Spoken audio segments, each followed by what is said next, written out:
Dzień dobry Państwu, witam Państwa w kolejnym odcinku naszego cyklu Z wody w piach.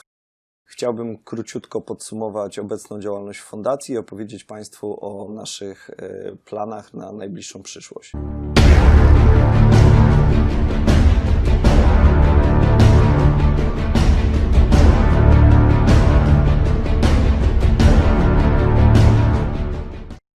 Przede wszystkim jesteśmy już po zorganizowaniu pierwszej zbiórki, po okresie, kiedy zostały one przerwane pandemią. Za nami zbiórka bardzo udana w Górce Klasztornej. Przesympatyczni ludzie, przesympatyczni księża. Spotkaliśmy się z bardzo dużym zrozumieniem tego, co robimy. Spotkaliśmy się też z wieloma objawami poparcia i to nie mówię tutaj tylko i wyłącznie o wymiarze finansowym, dlatego niewątpliwie tego typu spotkania są dla nas paliwem i pozwalają nam na znalezienie sił do dalszej naszej pracy. Będziemy teraz starali się te zbiórki zintensyfikować. Na szczęście wierni wracają do kościołów, są też inne miejsca, inne spotkania. Także mamy zamiar, jak zwykle, jeździć, jak ja to mówię, żebrać po całej Polsce. Będziecie Państwo mieli, mam nadzieję, okazję spotkać nas stojących gdzieś z puszką i jeżeli będzie dobra pogoda, a Wy będziecie mieli chwilę czasu, to zawsze zapraszam do tego, żeby chwileczkę z nami porozmawiać i po spotkaniu chociaż jednej osobie opowiedzieć o tym, co robimy, podzielić się tą informacją. To dla nas jest naprawdę zawsze ogromna pomoc. Co robimy w chwili obecnej? Całą serię projektów z serii Dobra Praca. Do dnia dzisiejszego tych projektów zostało już zrealizowanych 69. Z tych, które zostały niedawno zrealizowane, część dzięki Dawidowi mieliście Państwo możliwość już na naszym Facebooku czy stronie internetowej oglądać.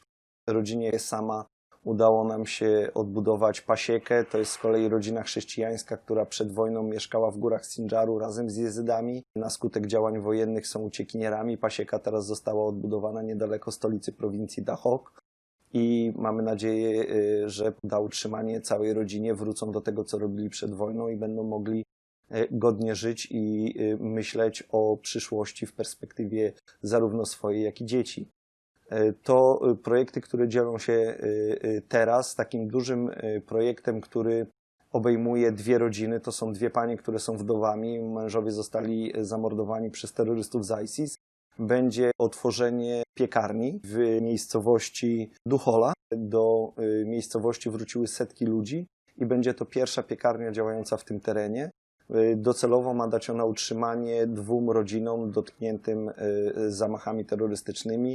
Czyli znowu pomagamy dwóm konkretnym rodzinom, ale one swoją działalnością poprawiają byt całej społeczności i pozwalają wracać kolejnym. Powroty są nawet teraz. Dlaczego mówię nawet teraz? Ponieważ jest to moment, w którym Turcja dokonuje bombardowań północnego Iraku.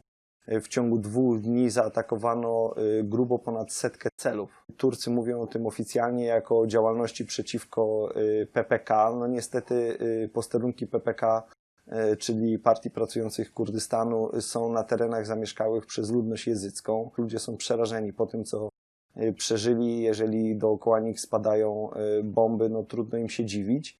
I pomimo tego wszystkiego w chwili obecnej jest fala powrotów. Ludzie decydują się, że mają już tak dość 6-letniej wegetacji, że pomimo tych drastycznych warunków decydują się na powrót do swoich zburzonych domów, do tego, co po tych domach często zostało. Mamy zamiar działać również w tym zakresie. Skończył się projekt rządowy, który w zeszłym roku, dzięki któremu mogliśmy odbudować ponad 60 domów mieszkalnych w górach Sindżaru. Teraz dzięki Państwa dobroci chcemy odbudować kolejne 3 domy, tak? Czyli kolejne 3 rodziny, którym terroryści świadomie wysadzili i zniszczyli ich siedziby i na takiej zasadzie, jak kiedyś rugowano Polaków, tak? Czyli według zasady spalcie im gniazda, my chcemy, żeby ludzie mogli do tych swoich domów, do swoich gniazd, tam gdzie toczyło się ich życie rodzinne, wrócić. I dzięki dobroci Polaków niedługo mamy nadzieję, że taki projekt się rozpocznie, kolejne 3 rodziny i sukcesywnie po jednej, po kilku, w zależności od środków finansowych, jakimi będziemy dysponować, ten projekt będzie trwał. Proszę Państwa, reasumując, działamy, wracamy już w pełni po pandemii w każdej możliwej dziedzinie. Oczywiście oprócz tych głównych projektów, które mówię, toczą się małe projekty, wsparcie niedawno wyjazdu kobiet z Hawaldi Camp, czyli obozu przyjaźni, na wycieczkę do Lalisz razem z dziećmi za sumę poniżej 400 zł. Można było, tak jak w tym wypadku, grupie kobiet, które przeszły przez piekło, przywrócić na moment nadzieję, uśmiech na twarzach im, ich dzieciom i takie rzeczy bardzo trudno jest przeliczyć na pieniądze. One mają moim zdaniem wymiar dużo większy. Jeszcze raz dziękujemy, że pomimo tych trudnych czasów, które są również i w Polsce związanych z pandemią, Państwo nie zapomnieliście o nas i o ludziach, których wspieramy. Dziękujemy za to, co robicie. Zapraszamy do tego, żeby pomóc nam organizować zbiórki.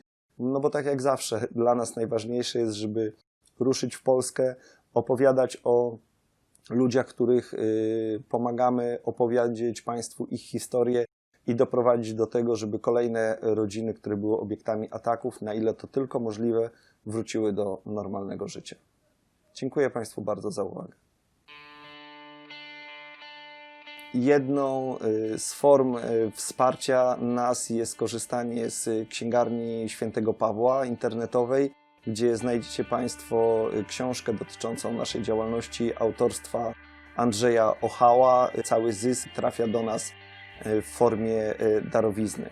Także zapraszam do robienia zakupów. Jest nam miło, że chcecie Państwo podkreślać więź z fundacją i propagować naszą działalność, a my dzięki temu pozyskujemy środki na pomoc kolejnym rodzinom.